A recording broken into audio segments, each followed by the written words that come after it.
Warning: this pump may cause your tank to develop a personality. I'm J-Rock-Does-Stuff and welcome to my channel. Today we're reviewing the Hygger HG105 adjustable pump. Sent over for a paludarium build, and it's already acting like it's the most important thing in the room. It's got 4 flow modes, a digital controller, and enough power to make your setup think it's auditioning for a weather system.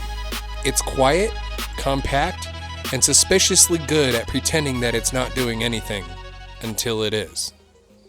Let's open the box, wire it up, and find out if the HG105 is actually useful, or if it's just here to stir things up and look busy.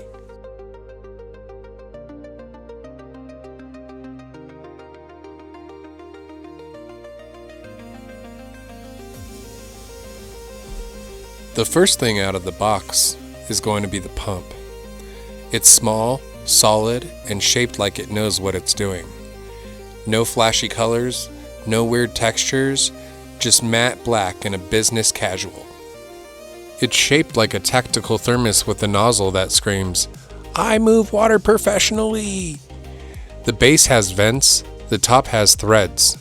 It's got suction cups that grip harder than a toddler with a juice box. Once it's down, it's not going anywhere.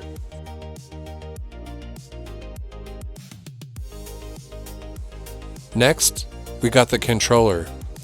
It's wired, rectangular, and has buttons that click like they're judging your aquascaping decisions.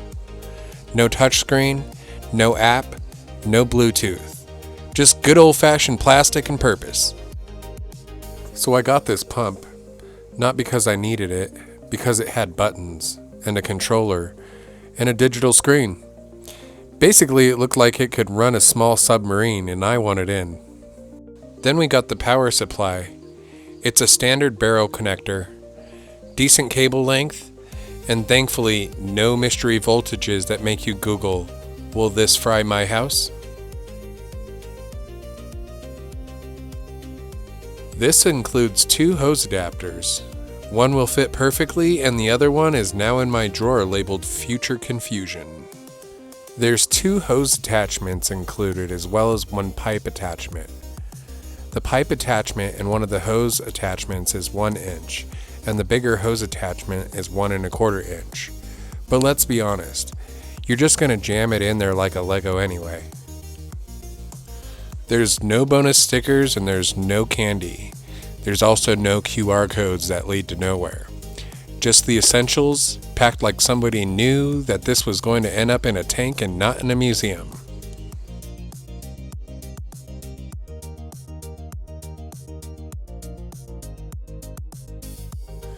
The first thing you want to do is to pick your hose attachment and connect it to your pump.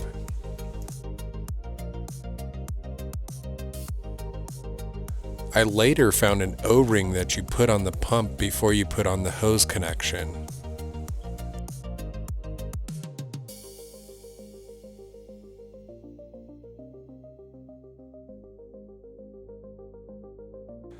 Setup is simple.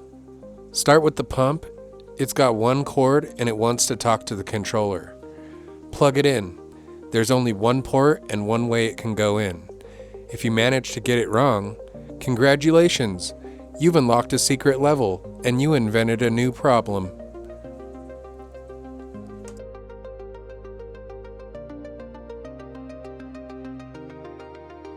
Next, the controller connects to the power box.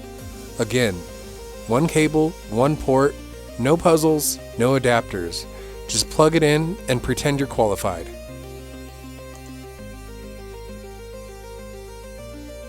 Finally, the power box goes to the wall. It's a standard plug, and if this part gives you trouble, maybe take a break and rethink your life choices. The bottom of the pump has 4 rubber feet. There are 4 suction cups that they have included that you can replace these with.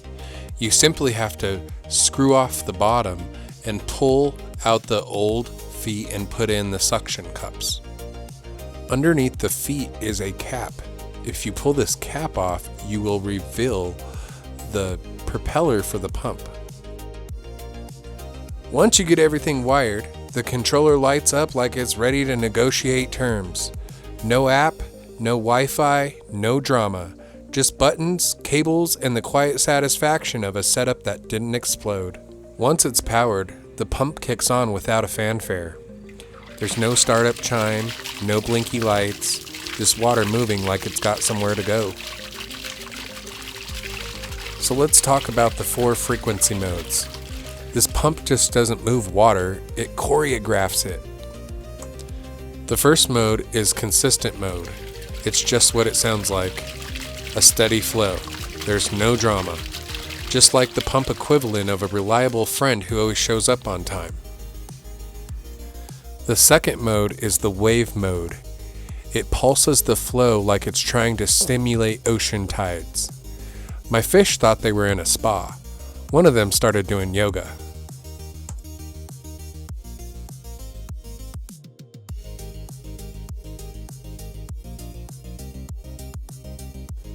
The third mode is a Sine mode. It increases the power from the lowest to the set power, over and over again. I like to think of this as extra chill. It slows everything down like the pump's taking a nap but still doing its job.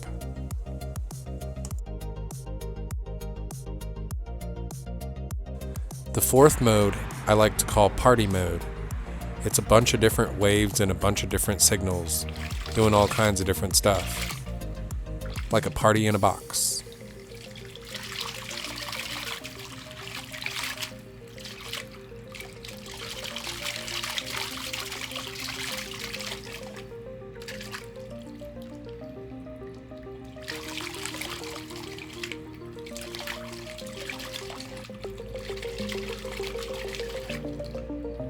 Final thoughts? The HG105 does exactly what it says. It has adjustable flow, quiet operation, and reliable performance. It's not flashy, it's not trying to be smart, it just works. There's no firmware updates, there's no cloud syncing, there's just a pump that stirs, cycles, and shuts up when it's supposed to. If you need something that's compact that won't flood your setup or start a tech support saga, this one's worth a look. It's the kind of gear that does its job and doesn't ask for applause, and honestly, that's a win in my book. The HG105 is the kind of pump that makes you want to build a second tank just to justify owning 2. It's overkill, it's overbuilt, and it's over here making me feel like I'm running a hydroelectric plant in my basement. Would I buy it again? Yes. Would I understand it better the second time? Absolutely not. That's the Hygger HG105. It's quiet, reliable, and probably more consistent than my upload schedule. If you like this review, hit that thumbs up so the algorithm still knows I exist. Subscribe if you guys want more gear breakdowns, and drop a comment if you've ever used this pump. Smash that like button, subscribe for more builds, and comment below if your tanks ever tried to gaslight you. I'm J-Rock Does Stuff, and I'll see you on the next one. Unless this pump starts demanding a raise, and then I'll be back with a siphon and a strongly worded email. See ya.